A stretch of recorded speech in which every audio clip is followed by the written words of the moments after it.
அங்க அடிச்சா யாரு குரல் கொடுக்கறாங்களோ, அங்க அடிச்சா யார் எந்திரிச்சு பேசுறாங்களோ அங்கதான் ஆதாரம் இருக்கு. மக்கள் மன்றத்து முன்பு நாங்க ஆதாரம் கொடுத்துட்டா போதும், யாரையும் ஜெயில தள்ள வேணாம். எந்த தேர்தலையும் யார் யாரெல்லாம் பினாமி நிறுவனங்களை உருவாக்கி மைண்ட்ஸை கண்ட்ரோல் பண்ண எந்த தேர்தலையும் அவங்க ஜெயிக்கவே முடியாது. எழுதி வச்சுக்கோங்க. முன்னாள் அமைச்சர் அப்படிதான் மதுரையில் ஒருத்தர் மைண்ட்ஸை கண்ட்ரோல் பண்ணாரு. டெபாசிட் வாங்கல, மதுரையில் ஜெயிச்சுட்டு வந்திருக்காரு. மதுரையில் ஏன் தெரியுமா ஜெயிச்சாங்க? முன்னாள் அமைச்சர் மதுரை இருக்க எல்லா மைண்ட்ஸையும் கண்ட்ரோல் பண்ணாங்க. அதனால தான் அவர் இன்னைக்கு சட்டசபைக்கே வர முடியல. இதுதான் மக்களுடைய தீர்ப்பு. எப்பொழுது மக்களுடைய சொத்தை தன்னுடைய பினாமி நிறுவனங்கள் மூலம், தன்னுடைய குடும்ப நிறுவனங்கள் மூலம் கைப்பற்றாங்களோ, மக்கள் தேர்தல் அரசியல தூக்கி எறிவாங்க. எழுதி வச்சுக்கோங்க. இதுதான் புதிய அரசியல். நாங்க ஒரு மைண்ட்ஸை தொட மாட்டோம், நாங்க மணல தொட மாட்டோம். எல்லா சொத்துக்களையும் மக்கள்கிட்ட கொண்டு போய் சேர்க்க வேண்டியதான் அமைச்சரோட பொறுப்புன்னு முதலமைச்சர் சொல்லி இருக்கிறார். அதுக்காக தான் நாங்க பண்ணிட்டு இருக்கோம். அதனால மாண்புமிகு பேரவைத் தலைவர்களே, ஆதாரம் இருக்கா ஆதாரம் இருக்கான்னா 30 வருஷத்துக்கு முன்னாடி யார் யாரெல்லாம் சைக்கிள்ல வந்து அரசியலுக்குள்ள வந்தாங்களோ, இன்னைக்கு யார் யாரெல்லாம் மெடிக்கல் காலேஜ் கட்டியிருக்காங்களோ, யார் யாரெல்லாம் இன்ஜினியரிங் காலேஜ் கட்டியிருக்காங்களோ, யார் யாரெல்லாம் பெரிய பெரிய பங்களா வந்து அரசியல் வந்து பேர் கட்டியிருக்காங்களோ, அங்கதான் உண்மையான ஆதாரம் மக்கள் பார்வையில் இருக்கு. மக்கள் தேர்தல் அரசியலில் தூக்கி எறிவார்கள். இதுதான் ஊழல், இதுதான் ஊழல். இந்த ஊழல் சாம்ராஜ்யத்தை ஒழிக்கிறதுக்கு ஆதாரம் தேவையில்லை, மக்களே முடிவெடுப்பாங்க. நீங்க ஒன்னு எழுதி வச்சுக்கோங்க. அண்ணா பிறந்த ஊர்ல காஞ்சிபுரத்துல திமுக ஒரு தொகுதி கூட ஜெயிக்கல. இதுதான் ஆதாரம்.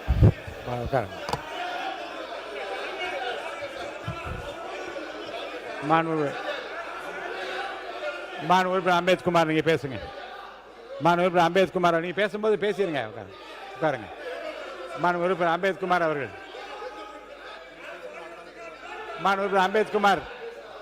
அம்பேத்குமார் நீங்க பேசுங்க. அம்பேத்குமார் பேசுங்க. நீங்க பேசுங்க.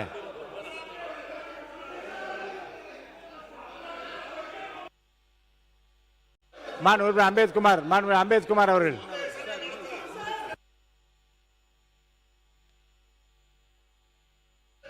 அம்பேத்குமார் பேசுறீங்க வேண்டாமா? அவர் பேச அம்பேத்குமார் பேசுங்க. அவர் பேசட்டுங்க. உங்க சார்பாக அவரை பேச சொல்லுங்க. என்னன்னு அம்பேத்குமார் பேசுங்க. அடுத்தவரை கூப்பிட்டுருவேன்.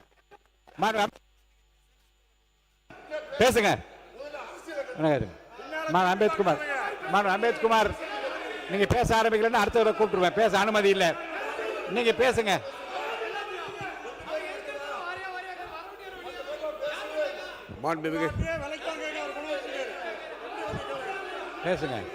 பேசுங்க. நீங்க பதிலளிக்க சொல்லுங்க. அவை முன்னவர். மாண்புமிகு பேரவைத் தலைவர் அவர்களே, மாண்புமிகு பேரவைத் தலைவர் அவர்களே, அவர் யாருடைய பெயரும் அவர் குறிப்பிடவில்லை. ஆகவே யாருடைய பெயரும் குறிப்பிடாத நேரத்தில் திராவிட முன்னேற்ற கழகத்தை சார்ந்தவர்கள் எழுந்து நின்று கோஷமிடுவது சரியாக இருக்குமா என்பதுதான். மாண்புமிகு உறுப்பினர் அம்பேத்குமார் பேசுங்க.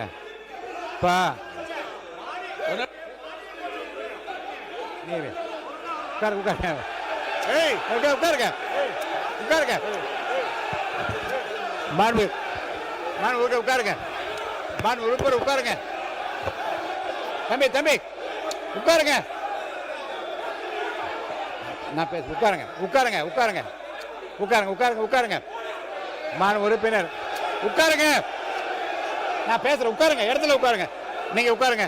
நீங்க எல்லாம் உட்காருங்க. முதல்ல நீங்க உட்காருங்க. நான் பேசுறேன். உட்காருங்க. நீங்களே உட்காருங்க. நீங்க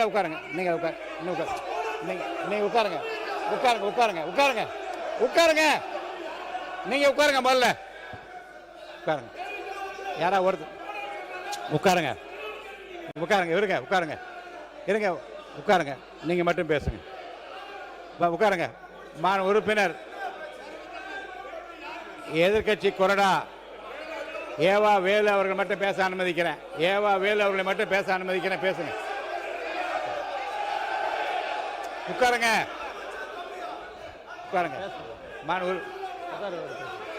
ஒருத்தர் உட்காருங்க. மாண்பு உறுப்பினர் நீங்க மட்டும் மாண்புமிகு உட்காருங்க. நீங்களா உட்காருங்க. நீங்க இங்க உட்கார சொல்லுங்க. மாண்பு உறுப்பினர் எல்லாம் உட்காருங்க. மாண்பு உறுப்பினர் ஏவா வேலூர் நீங்க இங்க பாருங்க, உட்காருங்க. மாண்புமிகு பேரவைத் தலைவர்களே, நான் திரும்ப திரும்ப சொல்லிக் கொண்டிருக்கிறேன், இந்த அவையை பொறுத்தளவுக்கு பேரவைத் தலைவருடைய கட்டுப்பாட்டில் தான் நாங்கள் எல்லாம் பாதுகாப்பாக இயங்குறோம். ஆனால் ஒரு முறையும் ஒரு முறையும் கேளுங்க, பேரவைத் தலைவர் பேச விடுங்க, பேச விடல முடியாது. உட்காருங்க தம்பி. அண்ணா மாண்பு உறுப்பினர்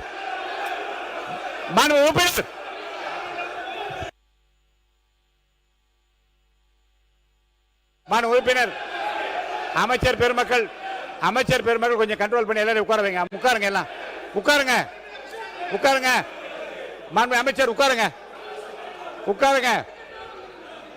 அரசு கொறடா உட்காருங்க. அரசு கொறடா உட்காருங்க. அரசு கொறடா உட்காருங்க. அரசு கொறடா உட்காருங்க. அரசு கொறடா உட்காருங்க.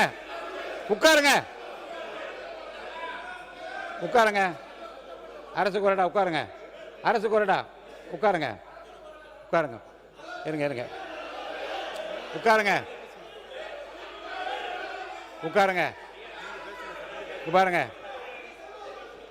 உட்காருங்க. மாண்பு நீர்வளத்துறை அமைச்சர் அவர்கள். மாண்பு பேரவைத் தலைவர் அவர்களே, பொதுப்பணித்துறை அமைச்சர் அவர்கள் யார் பேரையும் சொல்லாமல் சொன்னார்கள். அப்படி பேசியிருக்கும் போது இருங்க அவர் மாண்பு உறுப்பினர் அவர்கள் அவர்தான் முதல்ல அவர் மரியாதை குறைவில்லாமல் பேசினார். இல்ல நாங்க இல்ல பொதுப்பணித்துறை அமைச்சர் அவர்கள் யார் பேருமே குறிப்பிடல. குறிப்பிடாத போது ஏன் நீங்க எல்லாருமே எழுந்திருக்கிறீங்க? எதுக்கு நீங்க இதை பத்தி பேசுறீங்க? அவருடைய கருத்தை சொன்னாரு. அது மாதிரி உங்களுக்கு கருத்து இருந்ததுன்னா நீங்க தாராளமா உங்க கருத்தை சொல்லுங்க, நாங்க அது பதில் சொல்ல தயாரா இருக்கிறோம். எதுக்கு தேவையில்லாம இந்த பேச்சு வர்றதுனால தான் இந்த சபையோடைய எல்லாமே நமக்கு மாண்பு சபாநாயகருக்கு நம்ம சங்கடத்தை உண்டு பண்றோம்ன்றது இந்த நேரத்தில் நான் தெரிவிச்சுக்கிறேன். மாண்புமிகு ஏவா வேலு அவர்கள். மாண்புமிகு பேரவைத் தலைவர்களே, ஒரு பொருள் குறித்து ஒரு சந்தேகத்தை சம்பந்தப்பட்ட அமைச்சரிடத்திலே கேட்டார்கள். அதுக்கு ஒரு விளக்கம் அவர் கொடுத்து கொண்டிருக்கிறார். அந்த விளக்கம் போறவில்லை என்று நம்பர் சொன்னாக்கா அதுக்கு இன்னும் கூட விளக்கம் கூட ஒரு அமைச்சர் என்பது கூட்டு இருந்தால் யாருனாலும் பதில் சொல்லலாம், அதில் ஒன்றும் மாற்று கருத்து இல்லை. பொதுப்பணித்துறை அமைச்சர் அதற்காக பதில் சொல்ல வந்திருந்த நிலையில் நான் குறிப்பாக சொல்கிறேன், மதுரையில் முன்னாள் அமைச்சர் அவர்கள் அங்கே இருக்கிற குவாரிகள்லாம் கட்டுப்படுத்தி வைத்த காரணத்தினால்தான் இன்றைக்கு அவருக்கு உள்ளே வரவில்லை என்று குறிப்பிடுவது யாரை குறிப்பிடுகிறார்? இப்படி சொல்லிட்டு நான் பேர சொல்லலாம் எப்படி? ஒன்று அடுத்து வர இருங்க நீங்க நல்லவர்ன்ற பேர் வச்சிருக்க, நீங்க யாருக்கு எடுத்துக்கிறீங்க? உட்காருங்க.